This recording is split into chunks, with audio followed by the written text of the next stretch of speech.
बिस्मिल्लाहिर्रहमानिर्रहीम, अस्सलाम वालेकुम। आज हम बात कर रहे हैं क्रोमेटोग्राफी की। क्रोमेटोग्राफी टेक्स्ट बुक के मुताबिक दो वर्ड से मिलकर बना है, जो हैं क्रोमेटोज यानी कि कलर और ग्राफोज यानी कि राइटिंग। तो कुल मिलाकर क्रोमेटोग्राफी का मतलब है कलर राइटिंग। कलर राइटिंग का मतलब ये हुआ कि आमतौर पर ओरिजिन ये है क्रोमेटोग्राफी का कि उसमें कलर्स जो हैं वो आपको नज़र आते हैं। क्रोमेटोग्राफी की अगर साइंटिफिक डेफिनेशन की जाए तो वो ऐसे की जा सकती है कि it is a separation technique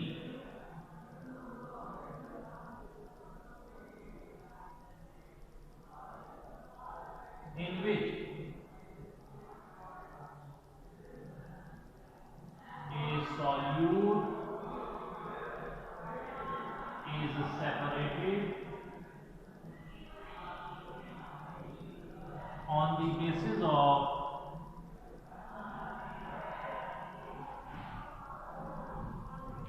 relative affinity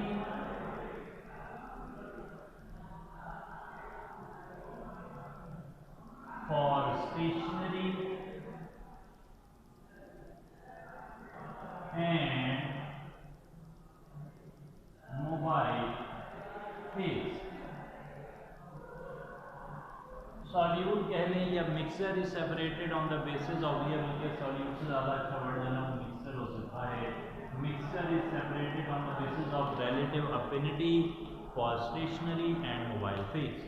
अब यहाँ से हमारे पास दो टर्म्स ऐसी आ गई नई जिनके बारे में हमें कुछ नहीं पता। एक है स्टेशनरी फेज और एक है मोबाइल फेज। चलें तो स्टार्ट करते हैं कि स्टेशनरी फेज क्या होती है। स्टेशनरी फेज, तो अभी तक हमने क्रोमेटोग्राफी का तर्जुमा देख लिया, क्रोमेटोग्राफी का मतलब क्या होता है, साथ हमने क्रोमेटोग्राफी की डेफिनेशन देख ली और अब हम देख रहे हैं कि क्रोमेटोग्राफी की डेफिनेशन में जो वर्ड आया था स्टेशनरी फेज, वो क्या था। Stationary phase, it is a solid और liquid supported over an inert solid। या तो स्टेशनरी फेज, स्टेशनरी का मतलब रुका हुआ, स्टेशनरी का मतलब साकिन, ठहरा हुआ, रुका हुआ, जो हरकत ना कर रहा हो आप उसे कह देते हैं ये स्टेशनरी है। तो स्टेशनरी फेज असल में कोई ऐसा ठोस होता है या फिर कोई ऐसा लिक्विड होता है, या तो कोई ठोस होगा स्टेशनरी फेज, या फिर कोई ऐसी माया चीज़ होगी, लिक्विड होगी जैसे कि पानी, उसे आप ना किसी पेपर के ऊपर चिपका देंगे। आमतौर पर जो पेपर आपके पास होता है ना, चाहे वो राइटिंग पेपर हो, चाहे वो किताब का पेपर हो, चाहे फिल्टर पेपर हो, उसके अंदर कुछ मिकदार में पानी अंदर मौजूद होता है और वो पानी अगर आप पेपर को क्रोमेटोग्राफी में इस्तेमाल करें, पेपर से क्रोमेटोग्राफी करें, तो वो पानी काम करता है स्टेशनरी फेज का। ऐसा हम आगे चलकर सीखेंगे भी। तो स्टेशनरी फेज असल में कोई सॉलिड होता है या फिर कोई ऐसा लिक्विड होता है जिसे आपने किसी सॉलिड पर चिपकाया होता है, सपोर्ट दी होती है उसे ताकि वो वहाँ पर लगा रहे, तो वो जो है वो स्टेशनरी फेज होता है। ओवर विच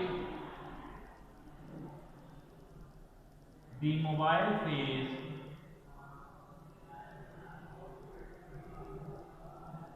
फ्लोज, जिसके ऊपर मोबाइल फेज हरकत करती है। स्टेशनरी फेज क्या है, एक सॉलिड है या लिक्विड जिसे आपने इनर्ट सॉलिड के ऊपर रखा हो, जिसके ऊपर मोबाइल फेज बहती है। तो असल में कुल मिलाकर ये सिचुएशन है, ये देखिए जरा, एक बर्तन होता है, उसके अंदर इस तरीके से पेपर आप रख देते हैं, इस बर्तन के अंदर ये जो लिक्विड है ये है हमारा मोबाइल फेज, और ये जो पेपर है ये काम करता है इनर्ट सपोर्ट के तौर पर, और उसके अंदर जो पानी है, और पानी सारी जगह, ये मैं सिर्फ सिंबल करने के लिए ना ये डॉट मैंने लगाया है, वैसे पूरे पेपर में पानी है। तो वो जो पानी के ड्रॉपलेट्स हैं वो क्या काम कर रहे हैं, वो स्टेशनरी फेज का काम कर रहे हैं। तो एक हो गई स्टेशनरी फेज, एक हो गई मोबाइल फेज, और पेपर यहाँ पर इनर्ट सपोर्ट का काम कर रहा है। अब होता यह है कि यहाँ पर आपने फॉर एग्जांपल एक मिक्सर लगाया होता है, सॉल्यूट का मिक्सर होता है, और मोबाइल फेज में यहाँ से ऊपर सफ़र शुरू कर देते हैं। मोबाइल फेज ऊपर की तरफ उठती है, कैपिलरी रिएक्शन आप इसे कह सकते हैं, और मोबाइल फेज जब ऊपर जाती है तो ये सॉल्यूट भी ऊपर जाता है, सॉल्यूट भी ऊपर जाता है। लेकिन सॉल्यूट जो है उसके अंदर मुख्तलिफ अशिया हैं, मिक्सर है उसमें 1 2 3 4 5 कितनी भी चीज़ें हो सकती हैं, वो सब चीज़ें अब मोबाइल फेज के साथ ऊपर जा रही हैं, मोबाइल फेज के साथ ऊपर जा रही हैं। ऊपर जाते हुए किसी की अफिनिटी, अफिनिटी चाहत, रग़बत, लगाओ, मोहब्बत, कुछ भी कह सकते। तो चाहत किसी की होगी स्टेशनरी फेज के साथ, वो चाहेगा कि मैं रुक जाऊं स्टेशनरी फेज के साथ, मोबाइल फेज आगे चला जाए। कुछ होंगे वो कहेंगे मोबाइल फेज के साथ चलने में ज़्यादा फ़ायदा है, तो वो मोबाइल फेज के साथ चलते रहेंगे। तो अब दो रास्ते हो जाएंगे, कुछ मोबाइल फेज के साथ चले जाएंगे, ज़्यादा आगे पहुंच जाएंगे, कुछ पीछे रह जाएंगे। तो इस तरह ज़्यादा आगे और पीछे रहने के चक्कर में सेपरेशन हो जाएगी। सही, किस तरह सेपरेशन हो जाएगी, तो ये होती है क्रोमेटोग्राफी। कई दफ़ा यहाँ पर जो चीज़ सेपरेट होती है वो कलर्ड ही होती है, तो क्रोमेटोग्राफी कलर्ड राइटिंग। अगर वो कलर्ड नहीं है तो आप कोई बाहर से केमिकल डालकर स्प्रे करके उसे कलर बना लेते हैं। सही होगी जी बात। तो स्टेशनरी फेज हमने समझ लिया, ये कोई सॉलिड है या कोई लिक्विड है जिसे आपने इनर्ट सॉलिड के ऊपर रखा हुआ है, जिसके ऊपर मोबाइल फेज चल रही है। इसके बरखिलाफ दूसरी फेज है मोबाइल फेज। सही है जी। मोबाइल फेज क्या होती है, इट इज ए लिक्विड और गैस। ये कोई लिक्विड भी हो सकता है या गैस भी हो सकता है। मोबाइल का मतलब है हरकत करने वाला, मुतहर्रिक कह सकते हैं, जो मूव कर रहा हो उसे आप कहते हैं ये मोबाइल है। इट इज ए लिक्विड और a gas that flows over the stationary phase, जो स्टेशनरी फेज के ऊपर चलता है। जो स्टेशनरी फेज के ऊपर चलता है उसे आप कह देते हैं कि ये मोबाइल फेज है। सही है जनाब। मोबाइल फेज क्या है, जो स्टेशनरी फेज के ऊपर जा रहा है, वो कोई लिक्विड हो सकता है या फिर कोई गैस हो सकता है। अच्छा, ये सारी बातें करने के बाद बेसिक डेफिनेशंस, अब हम आगे चल रहे हैं और क्रोमेटोग्राफी की टाइप्स देख रहे हैं। क्रोमेटोग्राफी की दो टाइप्स हैं। क्रोमेटोग्राफी की पहली टाइप है एब्जॉर्प्शन क्रोमेटोग्राफी, जबकि दूसरी टाइप है पार्टीशन क्रोमेटोग्राफी। एक हो गई एब्जॉर्प्शन क्रोमेटोग्राफी, एक हो गई पार्टीशन क्रोमेटोग्राफी। क्रोमेटोग्राफी की टाइप्स आपने बनाई हैं on the basis of stationary phase. याद रखना, क्रोमेटोग्राफी की टाइप्स स्टेशनरी फेज की बुनियाद पर हैं, यानी कि स्टेशनरी फेज कौन है उस बेस पर आपने डिफाइन किया है क्रोमेटोग्राफी को। तो क्रोमेटोग्राफी की दो बड़ी टाइप्स जो हमें मिल रही हैं वो है एब्जॉर्प्शन और पार्टीशन क्रोमेटोग्राफी। एब्जॉर्प्शन क्रोमेटोग्राफी में आप लिखेंगे the type of chromatography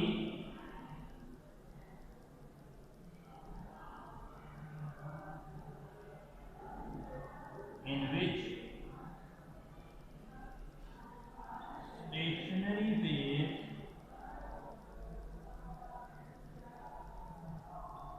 is a solid। ऐसी क्रोमेटोग्राफी जिसमें स्टेशनरी फेज सॉलिड होता है उसे आप कहते हैं एब्जॉर्प्शन क्रोमेटोग्राफी। सही है जनाब। आगे चलते हुए इज कॉल्ड, इस पूरा कर लेंगे फिर, is called absorption chromatography.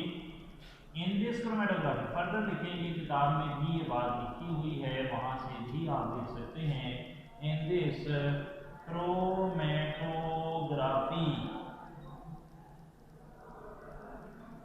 The solute जो कम मिकदार में है, सीखा है हमने पहले, leaves the stationary phase to become adsorbed on leaves the mobile phase, leaves the mobile phase to become adsorbed on the stationary phase। सही जनाब। तो कुल मिलाकर हम क्या करते हैं, बात को समझे जरा। एक है स्टेशनरी फेज रुकी हुई है, एक है मोबाइल फेज जो ऊपर चढ़ रही है।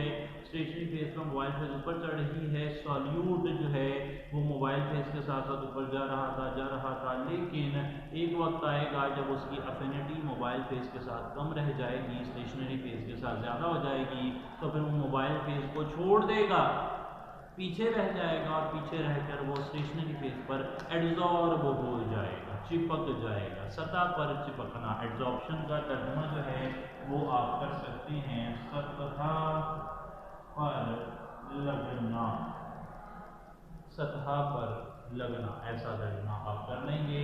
तो ये हो गई थी बात एड्जॉर्प्शन क्रोमेटोग्राफी की। एड्जॉर्प्शन क्रोमेटोग्राफी के बिल्कुल ऑपोजिट दूसरी क्रोमेटोग्राफी पार्टीशन क्रोमेटोग्राफी है। डेफिनेशन इसकी यहीं से बना लेते हैं, the type of chromatography in which stationary phase is a liquid. अगर स्टेशनरी फेज लिक्विड होगी तो फिर ये पार्टीशन क्रोमेटोग्राफी हो जाएगी, और इस क्रोमेटोग्राफी में solute distributes itself between stationary and mobile phase. सही है, यहाँ पे सॉल्यूट क्या करता है, पार्टीशन क्रोमेटोग्राफी में distributes itself between stationary and mobile phase. जैसा कि इससे पहले सॉल्वेंट एक्सट्रैक्शन में भी आपने देखा था कि स्टेशनरी और मोबाइल फेज के दरमियान में डिस्ट्रीब्यूशन जो है वो हो रही थी।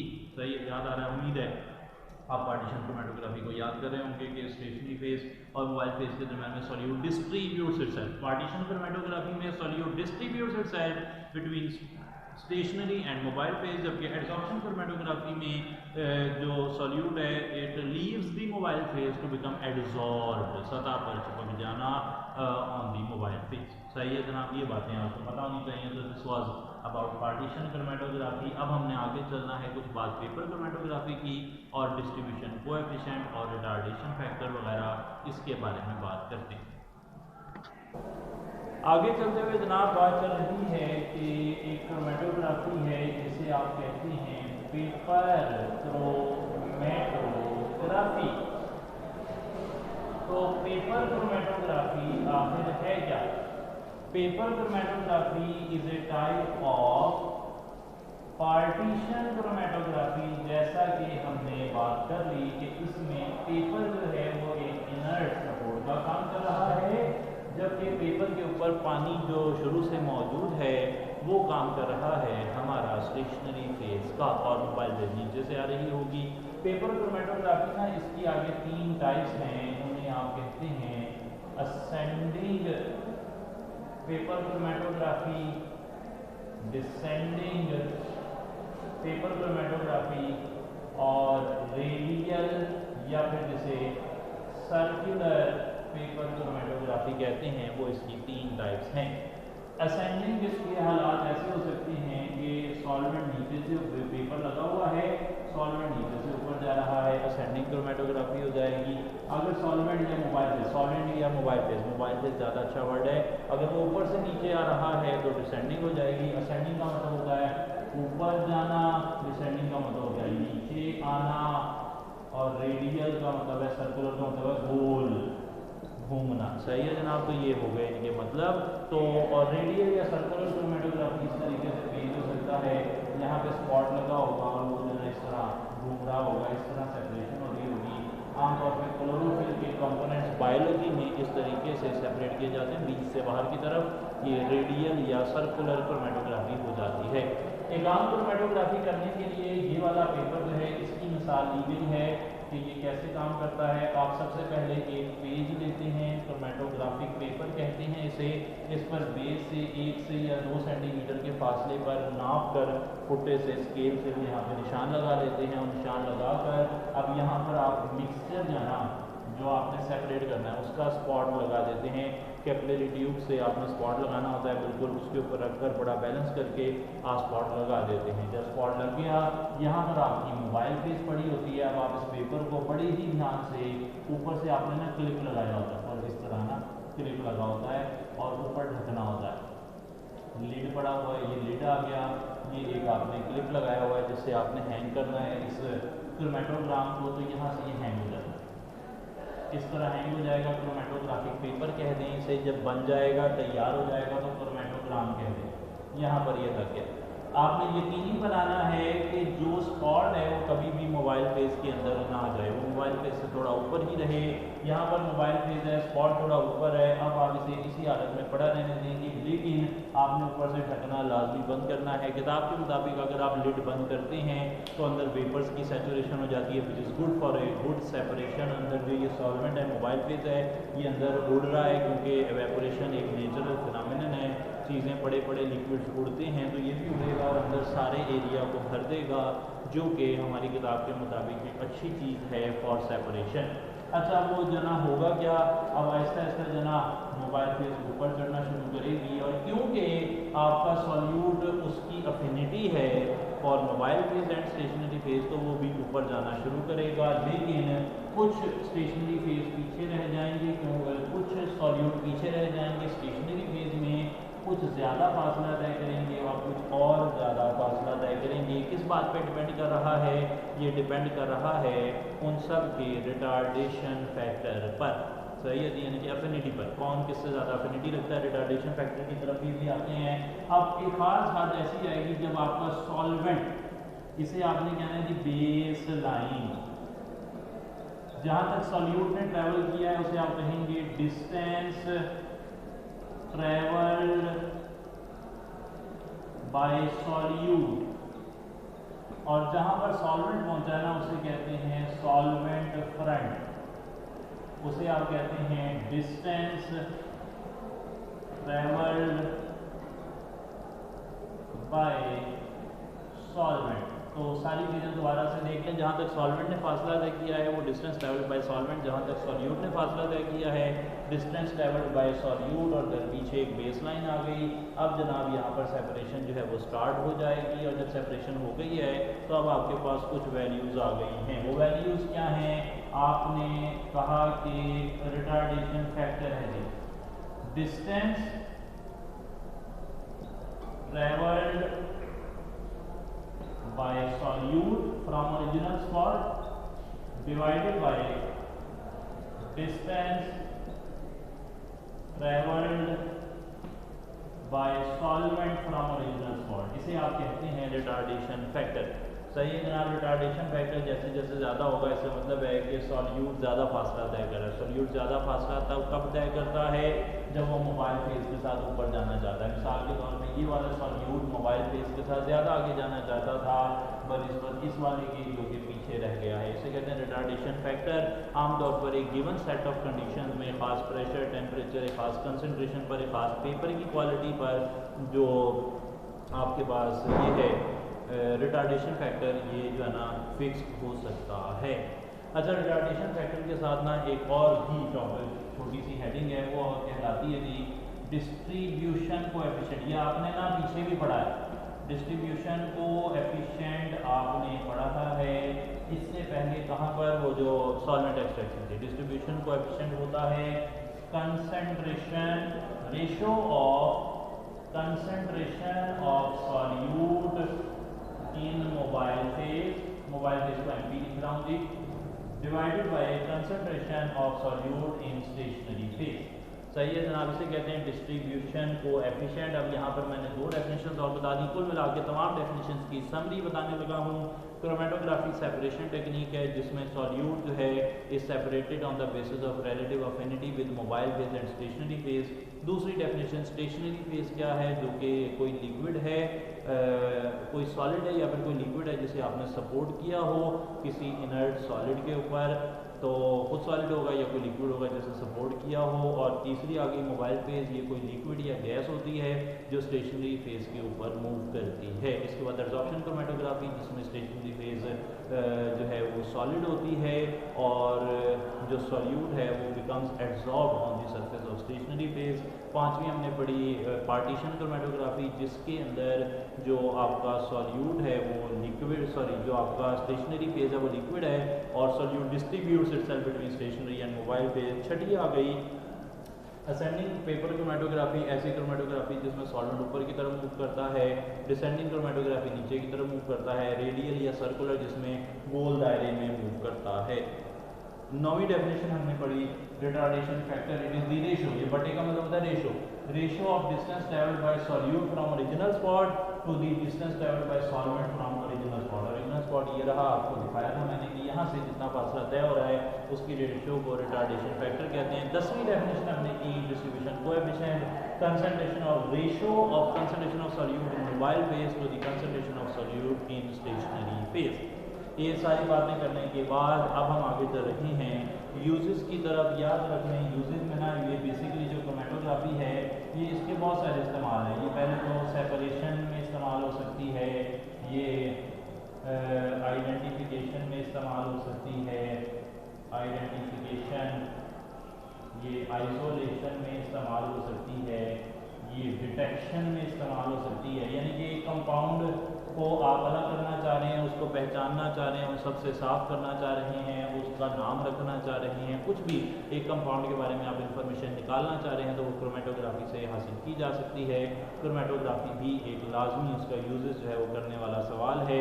तो इस दफ़ा क्योंकि आपने तमाम सवाल जो है ना वो लॉन्ग शॉर्ट हर हिसाब से जो है वो तैयार कर लेने हैं। इसके साथ ही क्रोमेटोग्राफी का हिस्सा हमारा मुकम्मल हुआ। थैंक यू सो मच जी, अस्सलाम वालेकुम।